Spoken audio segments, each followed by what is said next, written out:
Radio Centro 1030. Calidad en tu vida presenta Foro Jurídico. Incorpórese a este espacio de reflexión dedicado a las voces expertas en el terreno del derecho. Acompaña al doctor Elías Huerta Psijas. Foro Jurídico. El derecho al alcance de todos. Cordial bienvenida a una edición más de nuestro programa Foro Jurídico, el derecho al alcance de todos. Les recuerdo que nos puede seguir a través de nuestras redes sociales, en Twitter, en @Foro Jurídico, en Facebook como Foro Jurídico, y también recordándoles que estamos transmitiendo en vivo por Facebook Live y nos puede escuchar por internet en la página web de Radiocentro 1030.mx o por la app de Radiocentro. Bueno, pues esta noche tenemos a un invitado de lujo y por ello espero que sea un programa de lujo. Estamos aprovechando la visita en nuestro país de una persona muy importante de la estructura en el Estado del Vaticano, de Monseñor Marcelo Sánchez Orondo, quien, entre otras cosas, es el canciller de la Academia Pontificia de las Ciencias Sociales dentro del Vaticano, dentro de la estructura del Vaticano. Y él, bueno, pues él domina una gran cantidad de temas. Hemos tenido la oportunidad de poder interactuar con él precisamente allá en algunos eventos de corte académico en la Ciudad del Vaticano, y ahora en esta visita que anda aquí por el país y por la Ciudad de México, pues hemos querido aprovechar para que nos platique un poco sobre qué es esta Academia Pontificia de las Ciencias Sociales dentro de la estructura del Vaticano, a qué se dedican, y particularmente a un tema que lo trae acá ahora por México, que es el tema de del combate y de la prevención de este flagelo mundial que es la trata de personas. Monseñor Sánchez Orondo, mucho gusto, muchas gracias por venir a acompañarnos aquí en este programa y venir aquí a la cabina. Bueno, soy yo el que le agradezco, doctor Elías, que otra vez más se interesa por nuestras cosas, y como lo hizo en Roma, y además lo admiro porque maneja todos los instrumentos más modernos que nosotros no tenemos, y que es una maravilla. Veo que tiene web, que tiene internet, que tiene programa de radio, que tiene que cada vez aparecen más dimensiones del doctor Huertas, y realmente me da una gran alegría que con todas esas facultades y potencias esté bien comprometido seriamente y no formal ni diplomáticamente en estos temas que hacen a la dignidad humana. La academia, una palabra famosa, es la Academia de las Ciencias, que la fundó el príncipe Cesi, y el líder fue Galileo Galilei en 1603, y que muestra, los papas la han mantenido desde entonces, muestra el interés de los papas por la verdad, porque entienden que toda verdad es participación de la verdad divina, y no solo la verdad revelada, que decimos la fe, sino la verdad de la razón, pero no es solo la razón filosófica o ética, sino que también es la razón de la ciencia. Y o sea que esta academia tiene más de 500 años de fundada. Sí, es la primera academia de las ciencias naturales de Europa. Después, se inspira, por no decir que la copian, los ingleses y la Academia de Francia. De manera que, con la diferencia, diría que mientras las otras academias han derivado a ser instituciones importantísimas, pero nacionales, con el límite que tienen, porque naturalmente yo soy también de la Academia de Francia, pero no tengo la misma importancia que lo que tiene un francés. Y lo mismo pasa con las otras academias. Esta ha conservado un carácter internacional. Y mientras que las otras academias se han convertido cada vez más en distribución de honores y dignidades y reconocimientos, cosa que es muy importante y meritorio, la nuestra trabaja y saca conclusiones. Y saca conclusiones que son importantes porque, por ejemplo, en este momento tenemos 35 premios Nobel y todos trabajan en un determinado tema, que es del común de la ciencia. El Papa Juan Pablo, con su sensibilidad social, se le ocurrió, de alguna manera, crear una hija de la Academia de las Ciencias Naturales, porque antes allí estaban también economistas, sociólogos, y crear una academia de las ciencias sociales, pero en relación a la otra academia, que es la madre, y que tiene mucho más historia y mucho más prestigio. De cualquier manera, esta academia ya ha hecho algunas cosas, la hizo en el 1994, y está muy interesada en los grandes temas de la sociedad, naturalmente. Y bueno, mientras que el tema del cambio climático y recalentamiento global es un tema que nace dentro de la Academia de Ciencias Naturales, que era la antigua Academia de Lincei, que bueno, ahora no quiero explicar toda esta historia, pero fundada por los papas. El tema de la nueva forma de esclavitud es un tema de la Academia de Ciencias Sociales. Ahora, están mezclados porque, por ejemplo, el tema de los tráficos de órganos, se necesitan médicos y son de las ciencias naturales. Nos consideramos médicos las ciencias naturales, aunque se trate del cuerpo humano. Así que, y la idea de los papas es que trabajen muchas veces juntas, y por eso tienen la misma sede y tienen el mismo canciller, que indignamente soy yo en este momento. No, pues con razón es todavía más un privilegio tenerlo aquí en nuestro programa, monseñor. Déjenme comentarle a nuestro auditorio, porque bueno, no lo hice al principio, que usted es un funcionario de primera línea en el Vaticano, pero usted ya tiene bastantes años en el Vaticano. Da la coyuntura, bueno, usted es argentino, se escucha por su manera de hablar, pero usted es sacerdote de la Arquidiócesis de Buenos Aires, Argentina. Ahí empieza y es teólogo por la Universidad Pontificia de Santo Tomás de Aquino y filósofo por la Universidad de Perugia. Y ya ha servido a 3 papas, por lo que entiendo.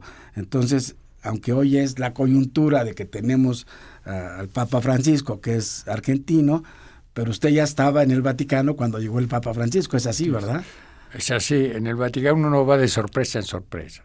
Naturalmente, cuando murió el Papa Pablo VI, que yo lo conocí porque yo llegué a Roma el 71 y ya empecé a trabajar un poquito en el Vaticano, fue para nosotros un gran dolor, la queríamos tanto. Es el Papa de la Populorum Progressio, el nuevo nombre de la justicia es el desarrollo, el Papa de los pueblos, el primer Papa que visita las Naciones Unidas, un Papa extraordinario. Bueno, la gran sorpresa fue que salió un Papa, salió un Papa italiano, pero por 20 días. También eso fue una sorpresa, pero después más sorpresa fue un Papa polaco. Y más sorpresa fue que cuando muere después de 25 años un Papa polaco, viene un Papa alemán. Ya sabe que en Europa los alemanes no lo quieren mucho. Y ahí está usted todo el tiempo, ¿verdad? Sí, siempre ahí. Y luego, ya el colmo de la sorpresa, encontrarme con un criollo argentino, sí, naturalmente. Además de Buenos Aires, de otro barrio, pero de Buenos Aires, que yo conocía bien y lo quiero y lo admiro mucho. Está haciendo un gran pontificado. Y bueno, y además, por suerte, tiene una gran confianza en la academia, como tienen todos los papas en realidad, porque naturalmente... Y lo que tiene de grande la academia es que ahí los protagonistas son realmente los académicos. Y son todos laicos. El único eclesiástico soy yo. Así que cuando llegan a una conclusión, como por ejemplo el recalentamiento global, que tengo que decir, es mérito también de un gran académico, premio Nobel, que se llama Mario Molina, que ustedes lo tendrían que valorar cada vez más, porque es un tipo extraordinario. Claro, nuestro premio Nobel, sí. Junto con él, Crutzen, que es un holandés, y Ramanathan, que es un indiano. Así que de todas partes del mundo llegan a esta conclusión. Hace 20 años. Se la comunican a la Academia de Ciencias Sociales, a los economistas, a las Naciones Unidas y a los presidentes en el COP21. Algunos no creen, pero en fin, esperemos que después se empiece a creer. Que se convenzan. Se convence. Pero esto está ligado al tema social, porque el Papa Francisco, ya en su encíclica Laudato Si, muestra cómo el problema del clima influye en las migraciones. Y las migraciones son el caldo de cultivo, como decimos en Buenos Aires, no sé si lo dicen. Sí, también aquí lo decimos. Sí. El caldo de cultivo del tráfico humano, que es lo que... Las dos grandes preocupaciones del Papa respecto del mundo que estamos viviendo, que lo repite siempre, y vienen de su corazón. Son el cambio climático, con la encíclica Laudato Si, y el tema de la nueva forma de esclavitud como las llagas de la sociedad contemporánea, que es un tema que ahora recién se empieza a tomar conciencia, pero que desgraciadamente crece. La tendencia es crecer, porque el dinero que se gana con esto es enorme, y entonces crece, porque se busca nada más que este lucro indignamente, esclavizando a los otros seres humanos. Claro. De modo que ahí existe déjeme comentarle, una gran paradoja, porque en la medida que vemos cómo con iniciativas como la que el Papa Francisco está llevando adelante a través de usted, de la academia y de otros estados que están tratando de combatir estas formas modernas de esclavitud, como usted bien lo dice, como la trata de personas y algunas otras, estamos viviendo una explosión de grandes migraciones en Europa, en México la estamos viviendo ahora, y que traen aparejadas pues hambre, huir de la violencia, del maltrato, y que están ahí un caldo de cultivo, como usted bien lo dice, para más delitos de trata de personas. Ahí vienen inmersos todos ellos porque vienen por hambre y vienen engañados, abusados, ¿no? La causa principal de todo esto es la pobreza. Y esto no quiero, pero del juicio que tiene la academia y que comparte el juicio del Papa en los documentos de los últimos papas, es que la economía actual es una economía que en definitiva favorece a unos pocos y esclaviza a las más. Eso esclaviza en un modo más total con estas formas de esclavitud, que la cual hablamos, uno menos total, pero de cualquier manera. Por ejemplo, hemos hecho recién una reunión donde participó el ministro de Economía de México, y allí se vio que la economía, por ejemplo, los créditos, quien los pagan los pobres, no lo pagan los que los contraen, que realmente son gobiernos que después pasan y en nuestros países es una nueva fábrica de multimillonarios, ¿no? De los políticos. Exacto. En Argentina sucede también. En Argentina los millonarios ponen la plata en los paraísos fiscales. Ese es el gran problema, porque no tienen confianza. Entonces ponen la plata afuera. Claro. O porque no quieren ayudar. Es decir, es una cosa trágica que está pasando así en nuestro país. Pero aparte de esto, y acá hay que decir que hay una nueva conciencia, gracias en gran parte también al presidente que ustedes tienen, y al presidente argentino, en este sentido, que han impulsado este encuentro y que han llamado a la nueva presidenta del Banco Interamericano y del Foro y del Banco Mundial, la Kristalina Georgieva.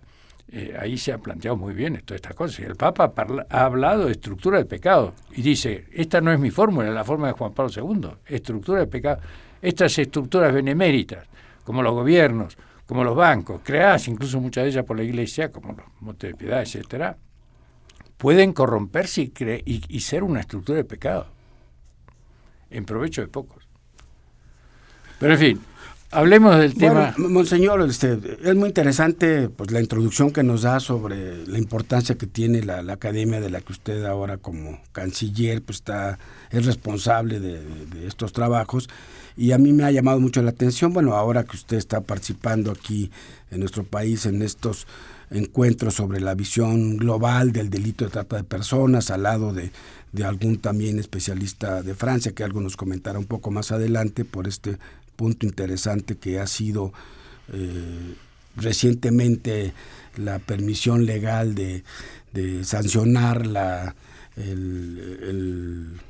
¿cómo dicen ustedes? La compra de la prostitución, ¿no? Sí, la demanda. Pero bueno, yo quisiera dar un precedente que yo tuve la oportunidad después de seguir cómo a través de esta academia ustedes convocan, particularmente siguiendo la voluntad del Papa, encuentros con los grandes alcaldes del mundo, con los grandes líderes religiosos, con el tema de la economía, cómo ha venido convocando para analizar también estos asuntos y buscar propuestas de solución de estos problemas a los jueces de todo el mundo.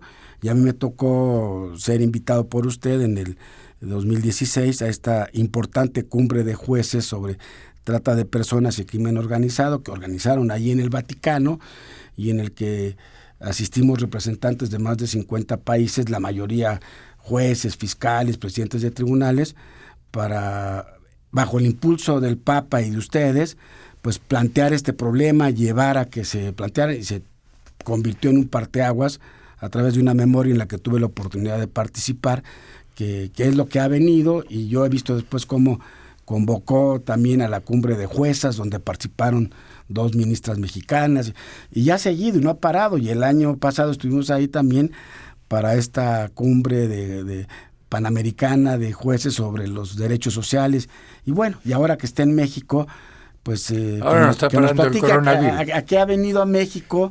He venido a México porque en Roma no puedo más trabajar, está el coronavirus y nos tienen encerrados. Y nos tienen encerrados en el oficio. Y hemos suspendido todas las reuniones. En cambio, en México, que milagrosamente, inexplicablemente, tiene nada más que 7 casos, queremos trabajar en México. Pues bienvenido, ya sabe que aquí estamos a sus órdenes. Pero traen ustedes un tema muy interesante ahora sobre esta última vertiente del combate, de la prevención a este flagelo que es el delito de la trata de personas, con esta interesante modalidad de sancionar el consumo, ¿no?, de los consumidores de la prostitución. ¿Le podría comentar un poquito el origen? Mire, y qué significa esto al auditorio? Es un tema importantísimo y el momento mexicano es un momento mágico en este momento, porque México quiere seguir la voluntad de los pueblos, la voluntad realmente de la mayoría y de la exigencia de los pueblos, y quiere de una vez por todas vivir según su tradición y según sus valores. Y queremos entonces, en este momento, que vemos que hay un proyecto de pacificación, un proyecto contra la violencia. Y de respeto a los derechos humanos fundamentales. Y respeto a los derechos humanos. Queremos que se articule eso también en todas las dimensiones, en contra de todo tipo de violencia, en contra de la violencia de la muerte, en contra de la violencia por los jóvenes que no tienen orientación y muchas veces no tienen trabajo, y en contra de la violencia más terrible, que no es solo física, sino que es moral, que significa la trata de personas, las nuevas formas de esclavitud, como dice el Papa, en la forma de trabajo forzado, en la forma de víctimas de prostitución, en la forma de tráfico de órganos. Cosas que pasan, cosas que la Organización Internacional del Trabajo dice que a las víctimas llegan a 40 millones, y esta es la punta del iceberg. Y el movimiento de dinero se habla de 200.000 millones de dólares. Es decir, se está diciendo que se gana más con esto que con la venta negra de armas, por no decir la venta también oficial. Claro. Pero son cosas terribles. Es decir, y esto está representando en el balance mundial un 5%, un 10%, depende cómo lo vea. Entonces,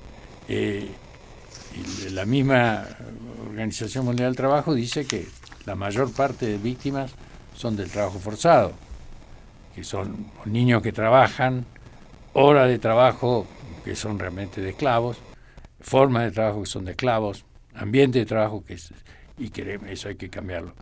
Pero el 80% del dinero viene de la prostitución, de niñas en general, son mujeres, niñas que se venden, y que acaban y desaparecen.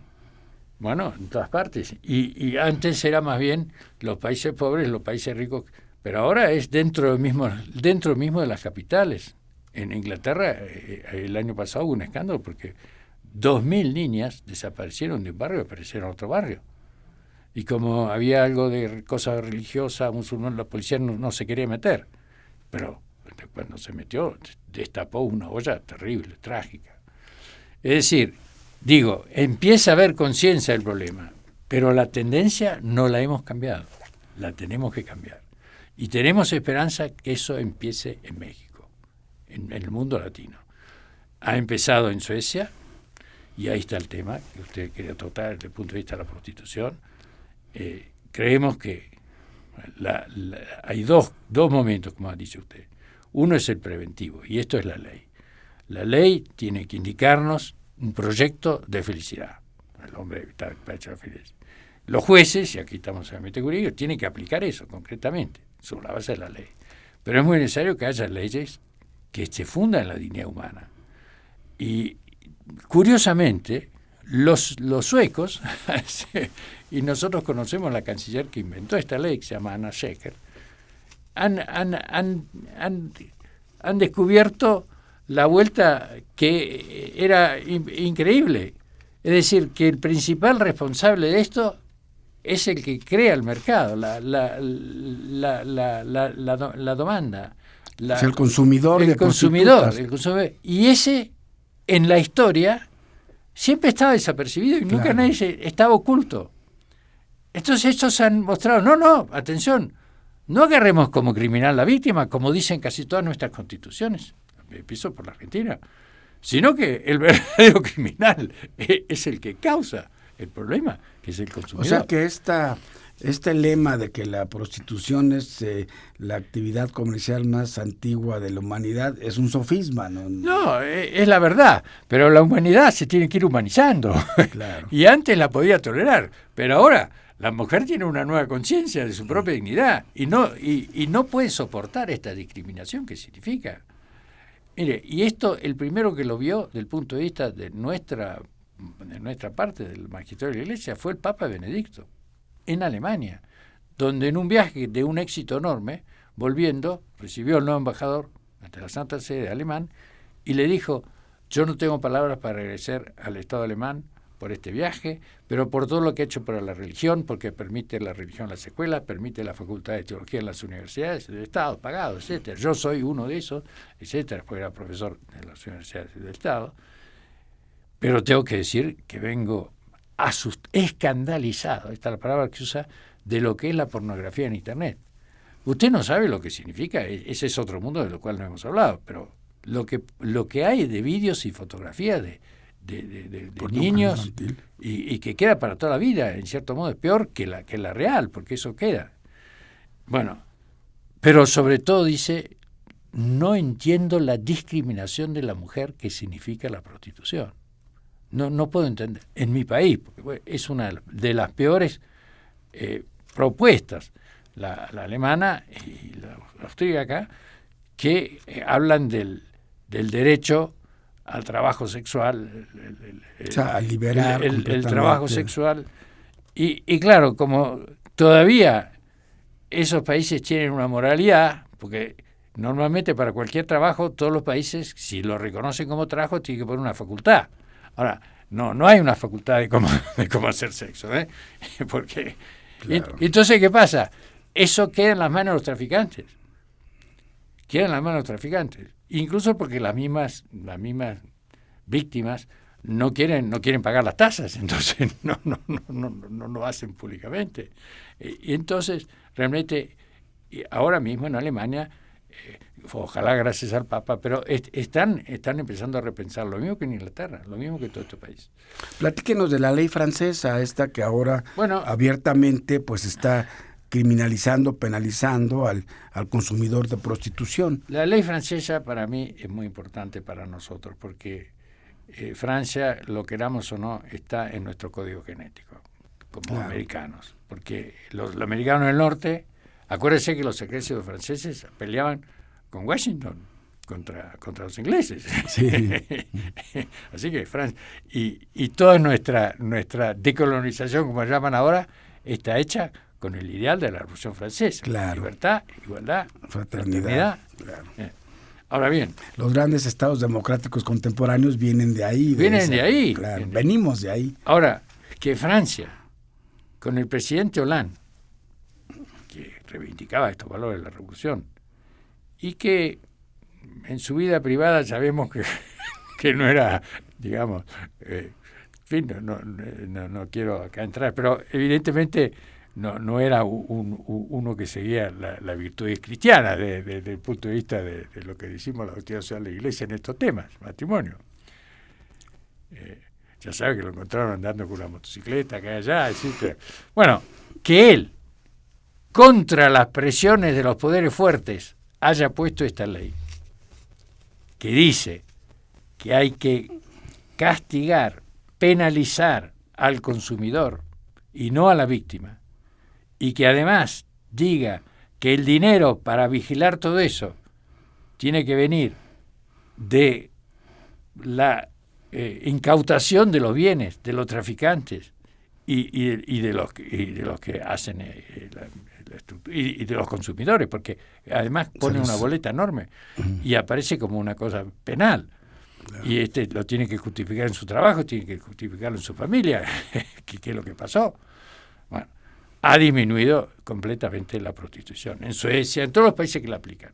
Pero ha disminuido el 40% el suicidio, ha disminuido el 40% también la destrucción de la familia. Todas las cosas, digamos, que virtuosas. La violencia de género ha disminuido, nos platicaban. Ha disminuido la violencia de género en una forma extraordinaria, sí. Entonces, y además es interesante, esto que... Pero creo que también nos comentaba Gregory, que es el que ha promovido esto en los países de la Unión Europea, que la ley también, como una política pública, pone una serie de medidas de apoyo a las personas que están sacando de esta actividad de la prostitución, para que les da trabajo, les da apoyo psicológico, beneficios, en fin, que no es nada más... Esa es la segunda parte. La prohíbo y ya, ¿no? Pero quiero terminar con esta primera parte, porque fue interesante que naturalmente cuando vino el nuevo presidente Macron, con esas cosas que siempre pasa, que un presidente con el otro, no estaba muy de acuerdo con la ley y la discutieron. Entonces acabó en la Corte. Usted entiende bien. O sea, ya estaba aprobada y acabó en la Corte, ¿no? Su revisión. Sí. Acabó en la Corte porque había toda esta crítica y querían... una polémica de que si era... ¿cuál era la verdadera libertad? Sí, ¿no? Exacto.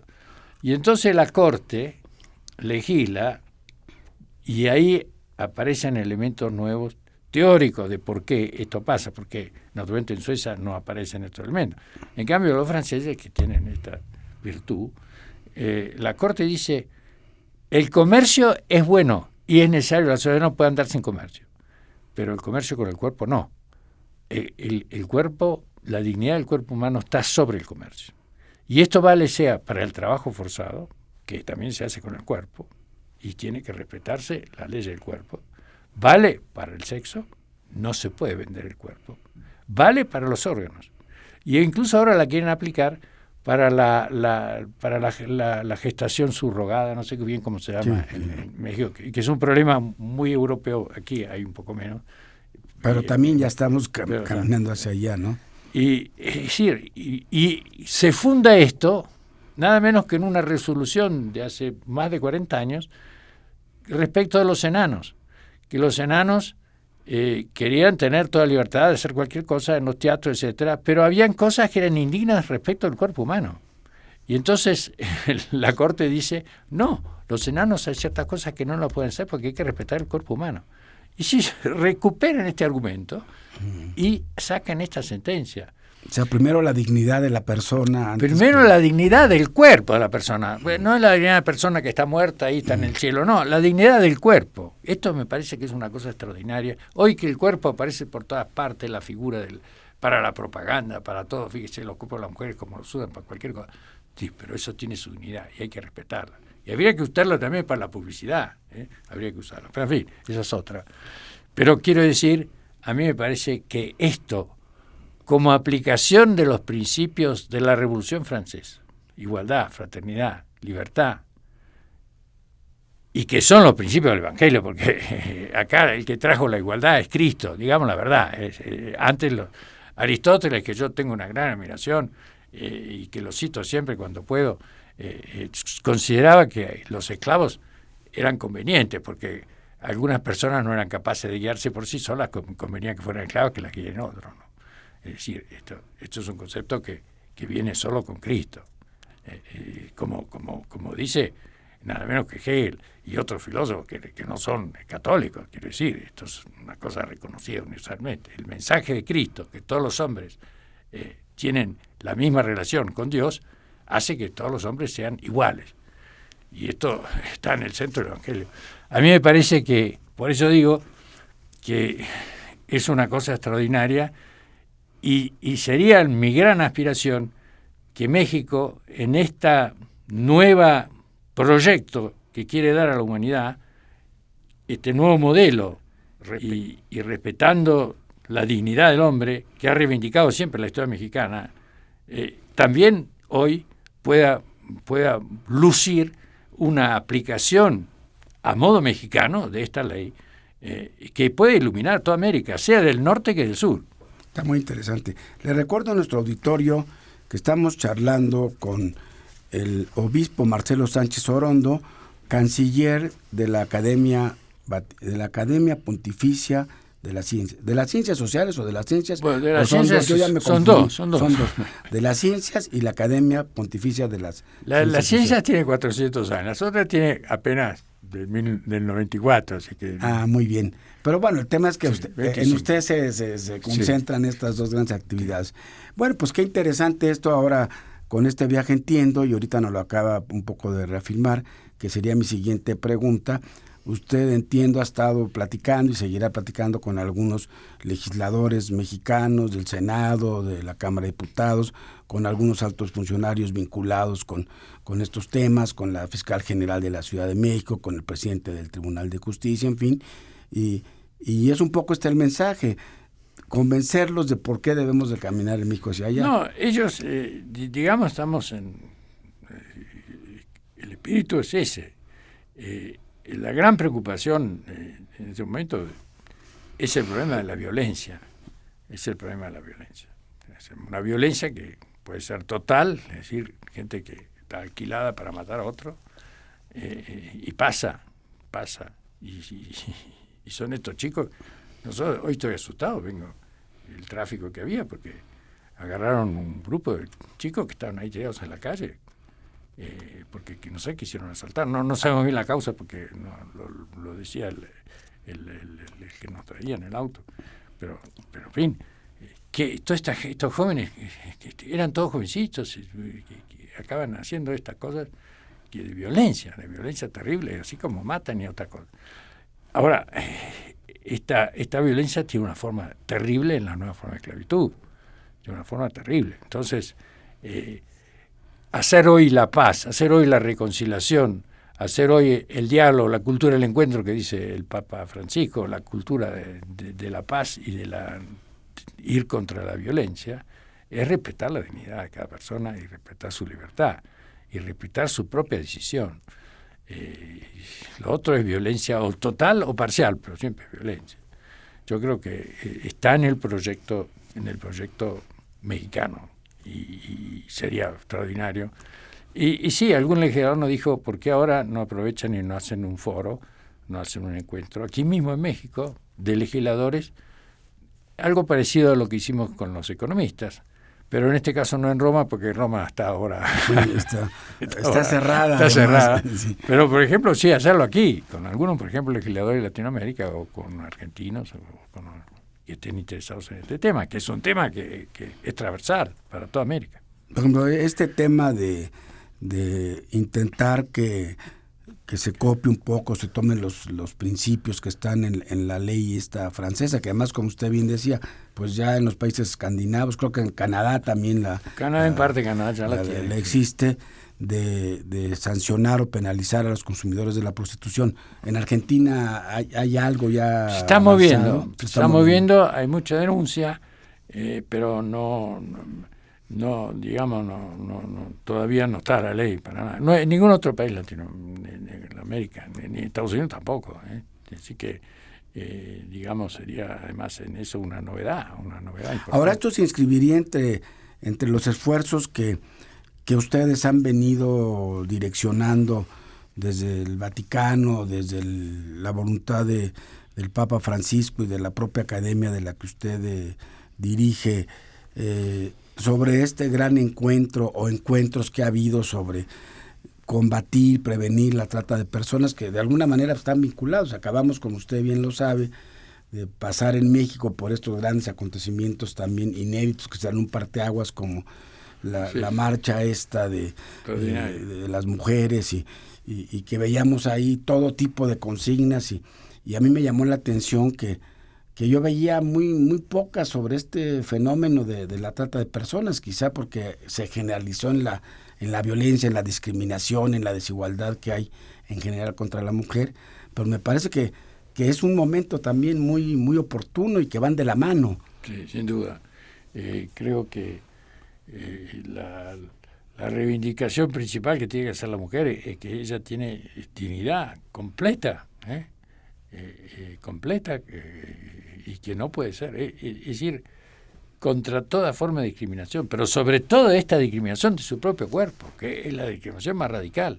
Fíjese que una persona que es víctima de esto no puede tener, no digo derechos humanos, bueno, por supuesto que no, pero ni siquiera los que son derechos previos que fundan el derecho humano. Es decir, por ejemplo, Aristóteles dice, no se puede ser virtuoso sin la amistad. No pueden ser amigos, no pueden tener amigas, sino amigas del desastre. Están esclavizadas. No pueden tener familia, no pueden tener hijos, no pueden casarse. No tienen eso justamente, no tienen libertad para las cosas fundamentales. No pueden ellas organizar su propia vida, decidir su propia vocación según las posibilidades que tienen. Están justamente súcubes, dependientes en una forma total del dinero, en definitiva, de otro que se apodera, porque además ellas mismas dicen, la sensación que uno tiene muchas veces no es tanto el sexo, sino el deseo de ser, de apoderarse de la propia, del propio cuerpo de la otra persona, de la propia persona de la otra persona. No, es una cosa. Bueno, yo, usando las palabras que ha dicho el Papa esta mañana, es algo que viene del diablo, del mal, del principio del mal. Claro. Terrible, que va de la mentira, porque es todo contrario a la naturaleza del ser humano. No, pero quiero ir al otro tema. Pero fíjese, una reflexión con esto que usted decía ahorita.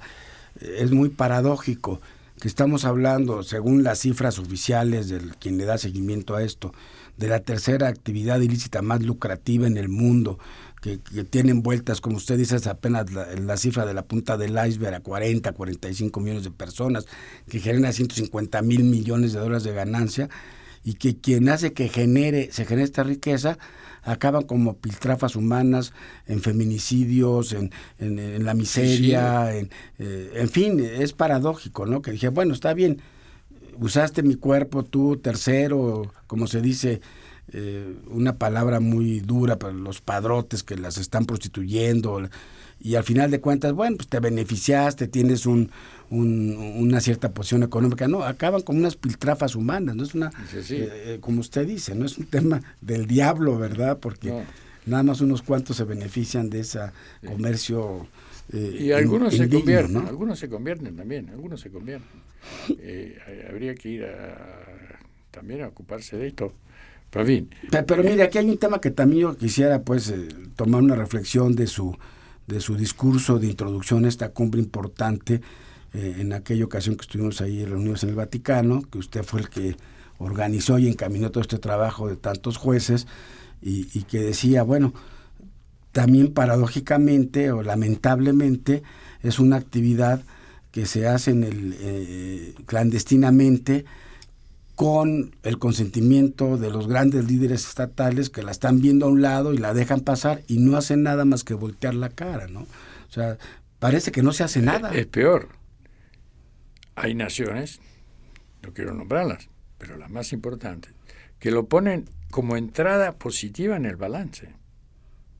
Cuando, como quieren mostrar un balance positivo y hacen la competencia. Como si fuera el turismo, como si fuera el turismo. Y saben exactamente cuándo es lo que entra. Así que en público dicen, es un desastre, vamos. Y hay las leyes que tenemos, etcétera. Pero en la práctica lo hacen entrar. Así que quiere decir que hay convivencia. Connivencia y corrupción. Y corrupción. Lamentablemente. Y doble juego. Sí. Y doble juego. Hipocresía. Y eso es lo que nosotros llamamos los poderes fuertes, que es lo que hay que cambiar. ¿Y qué es lo que México que quiere cambiar. Por eso necesitamos leyes, no nada más. Pero necesitamos voluntades. leyes. Y la segunda cosa, que es lo que usted me preguntaba antes, es ley que es preventiva y es educativa. Porque en Suecia otro fenómeno que hemos escuchado y está pasando en Francia es que los jóvenes se dan cuenta que el cuerpo de una mujer no se compra, y tienen un nuevo respeto a la mujer. Y eso es así.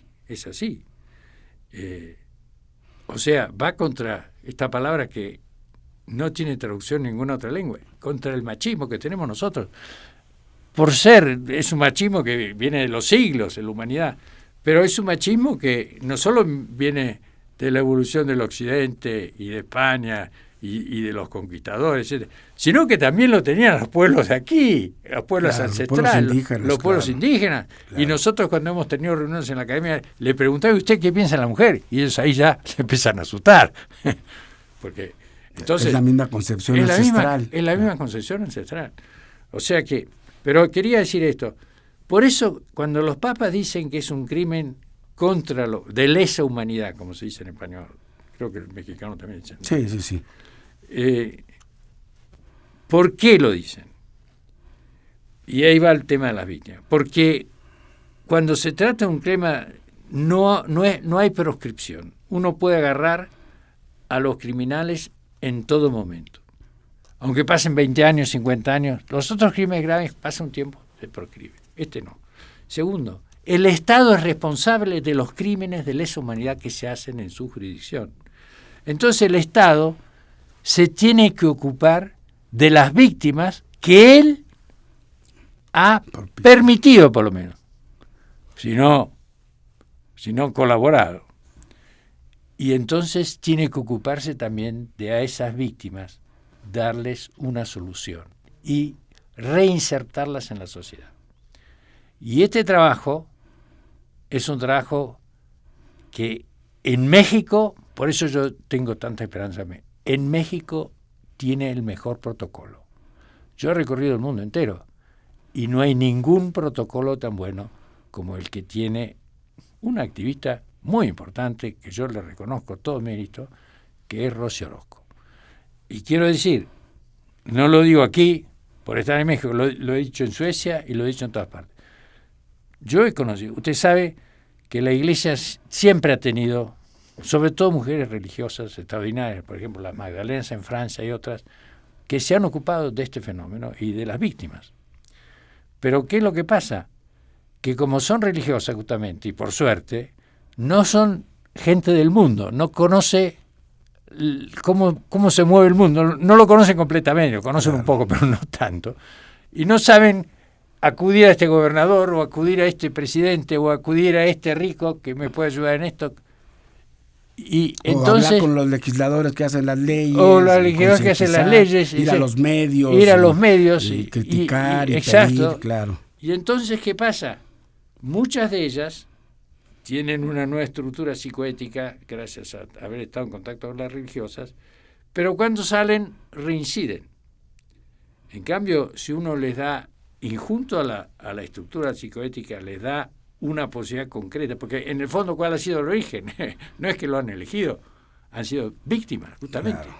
Han sido víctimas por la pobreza, generalmente por la pobreza, o porque las mete la familia, o porque las mete el novio, pero siempre por un tema de dinero. De modo que eso también es lo que queremos, que estas instituciones que aquí le llaman refugios, se expandan y todos los estados mexicanos tengan un refugio a modelo de los que ha hecho Rosy Orozco. Yo he conocido algunas de estas niñas que son una maravilla. Hay que ver la fuerza que tienen.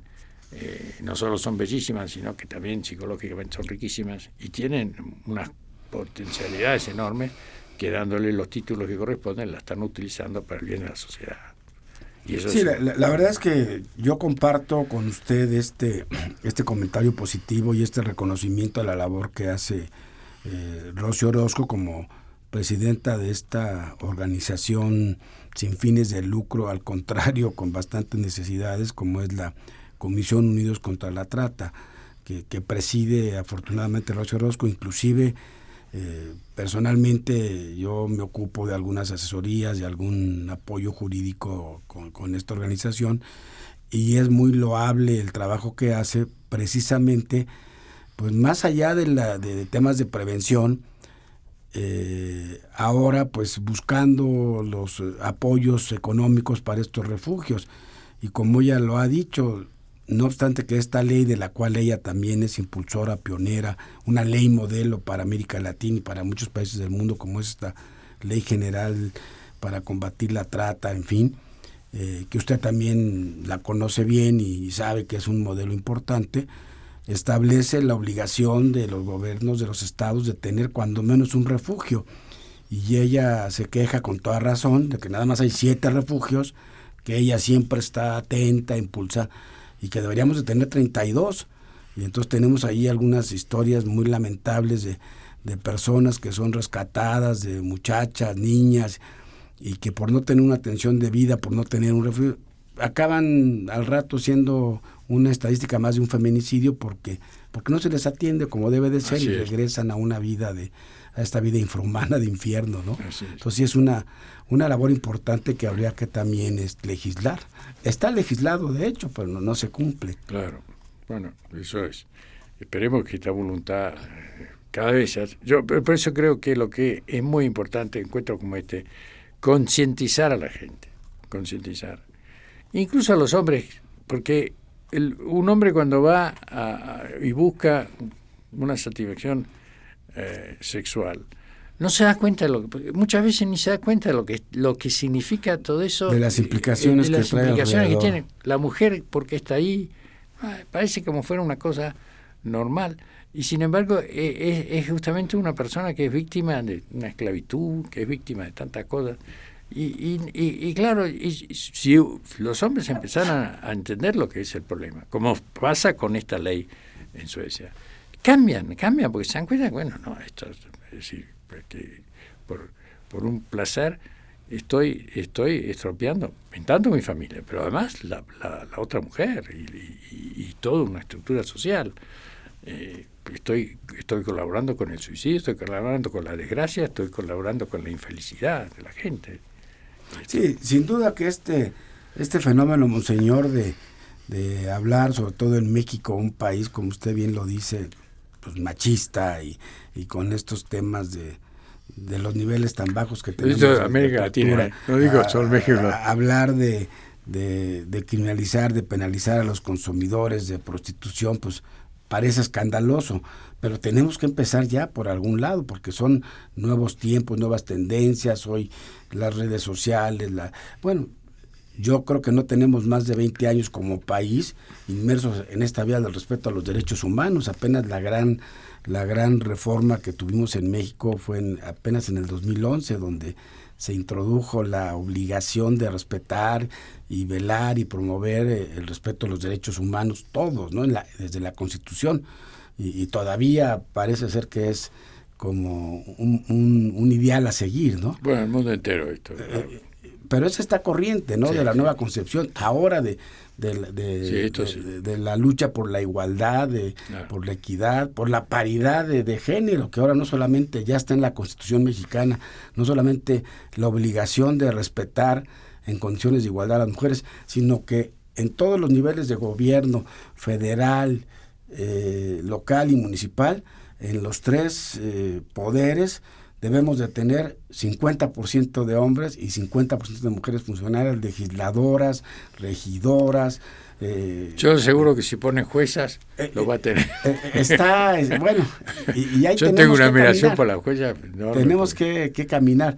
Yo he platicado con mis alumnos en algunas conferencias, se lo decía el día de ayer, de este último encuentro al que usted nos convocó el año pasado, ya un poquito más amplio de esta cumbre panamericana de jueces que también nos convocó ahí en la Academia Vaticana, y que habíamos más o menos 100 gentes, y el 70% del auditorio, es decir, de 100 personas, 70, la mayoría obviamente, unos que otros éramos académicos, en fin, pero yo creo que el 90% eran jueces, pero el 70% del auditorio eran juezas de Brasil, de Colombia, de Estados Unidos, de Canadá. Qué potencia, ¿viste lo que eran las pero impresionante. Yo nunca he estado en mi vida, bueno, yo creo que ni en mi casa, ni en las fotos históricas. Y las conclusiones. 70% de mujeres en un encuentro, además tan rico, tan echadas para adelante con las conclusiones.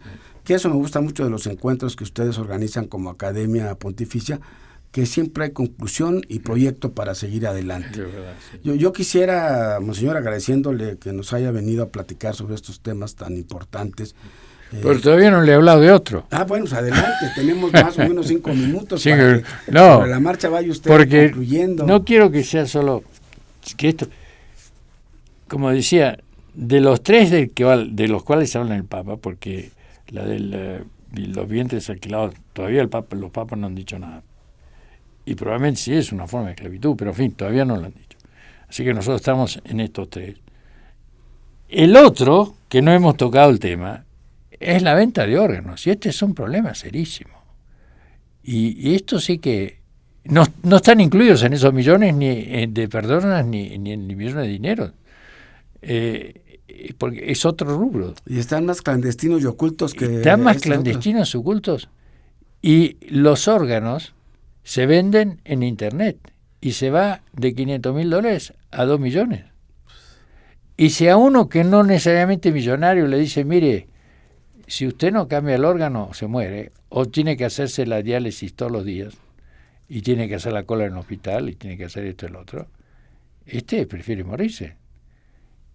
O conseguirse un órgano. Me contaba el cardenal filipino, Tagle, porque la Filipina es terrible, pero en Asia en general es todo terrible, pero en América Latina también. En España, en cambio, está muy bien eso, y es admirable, y en Estados Unidos, en el norte también. Porque han hecho una regulación del tema, bajo el principio que cada país tiene que tener autosuficiencia. Tiene que tener una lista de potenciales donantes, muertos y vivos, porque hay órganos cuando son 2 se pueden dar de vivos, y tienen que tener una lista de los que los necesitan, que son muchísimos.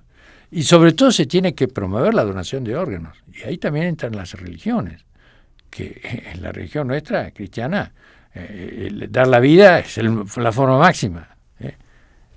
Caridad, bueno, dar un órgano también, está muy cerquita de dar la vida. Bueno, nosotros no hacemos nada por esto, ni siquiera, no solo para promover la donación de órganos, que es la solución, porque si hay órganos no hay tráfico, pero con los famosos poderes fuertes, una persona paga. Me decía el cardenal Tagle, acá vino una señora a pedirme que rece por ella porque se iba a hacer un trasplante de órgano. Y yo le pregunté a esta señora, ¿y cómo has conseguido el órgano? Se puso coloradísima. Me entendí que lo había comprado. Este es dramático, es dramático. Y no está para nada regulado. No está para nada regulado. Es decir, desaparecen, hemos escuchado ayer, 2 millones de niños y niñas. ¿Y dónde van? Algunos van también para esto. Con la promesa que se le dan el órgano, después se van a ocupar y le dan chirolas, no sé, $20. Y acá están, porque además lo grave acá, que se necesitan médicos buenos, porque un trasplante no se hace por nada. Médicos institutos. Y una gran tecnología. Mientras que en la prostitución esto no se necesita un gran técnico. Claro. Acá sí. Entonces, una profesión corrompida al punto de ir contra su propia vocación. Lo primero de todo, no hacer el mal. No noche. Estos, en cambio, hacen el mal, y un terrible mal. Hacen esclavos. Entonces, bueno, este es otro problema que queremos que México también empiece a cambiar. Yo estuve con el secretario el año pasado. De salud. Salud. Este año quisiera verlo también. Porque, ¿qué pasa? Que las leyes están, pero hay que aplicarlas. Claro. Y para aplicarlas hay que ir contra estos poderes fuertes. Que claro, prefieren poder comprar un órgano, porque si tanto, claro, que les cuesta. Sí, hay que hacer conciencia sobre esto. Claro. Monseñor, pues qué bueno, gracias por haber venido a platicar con nosotros. Nos está abriendo un camino de conciencia realmente sobre todos estos fenómenos. Es un gusto tenerlo en México, tenerlo en este programa, y esperemos que su próxima visita a México sea muy breve, y si no, lo iremos a entrevistar al Vaticano ya que pase esta crisis del coronavirus. Ahora le prometo que vamos a hacer todo en México hasta que pase la crisis. Claro, pues muchas gracias, monseñor, le aprecio mucho, le deseo que siga teniendo una buena estancia en México, donde siempre Muchas es bienvenido, gracias, y lo recibimos con los brazos abiertos, y transmítale cuando regrese a Roma, al Vaticano, el respeto y el saludo siempre fraterno y la admiración de los mexicanos hacia el Papa Francisco y sobre todo hacia usted. Muchas gracias. Sin duda, pero ustedes tienen que valorar mucho al cardenal. El cardenal Aguiar, el cardenal de México, que es un gran amigo del Papa y que estaba arrinconado, y el Papa lo puso en la principal diócesis y lo hizo cardenal. Y es uno de los teólogos más brillantes que tiene el colegio cardenalicio. Incluso a mí me gustaría que fuera papa. Yo no soy cardenal. ya empezó a adelantar su voto, como decimos aquí. No, pues lo tomaremos en cuenta. La verdad es que siguiendo si usted lo invita al programa, va a hacer mucho mejor papel que yo. Tenemos también muchos temas, pero créame que voy a seguir su consejo. Claro. Lo voy a buscar. Lo mismo que el académico nuestro Molina. Claro. Llámelo al programa. Claro, bueno, nosotros somos profesores de la Universidad Nacional Autónoma de México, ahí interactuamos de alguna manera con él, pero sí le reconocemos la gran calidad que tiene y lo que hace por México y por el mundo.